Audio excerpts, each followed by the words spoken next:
Você sente uma tristeza que não sabe de onde vem, um cansaço emocional. Está talvez com depressão e não consegue sair dessa energia. Não acontece o que for, você vive nesse estado depressivo. Então, da onde vem a depressão? O que causa? O que existe por trás da depressão? E como encontrar um caminho? Pois a depressão não é frescura, existe uma dor muito grande, sim.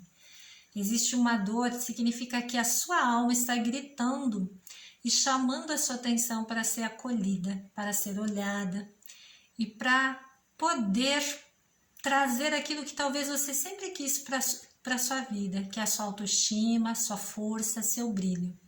Mas precisa compreender e trilhar esse caminho em relação ao que a depressão está querendo te mostrar. Vem conferir o meu vídeo novo sobre a depressão no meu canal do YouTube de Neia Romiti.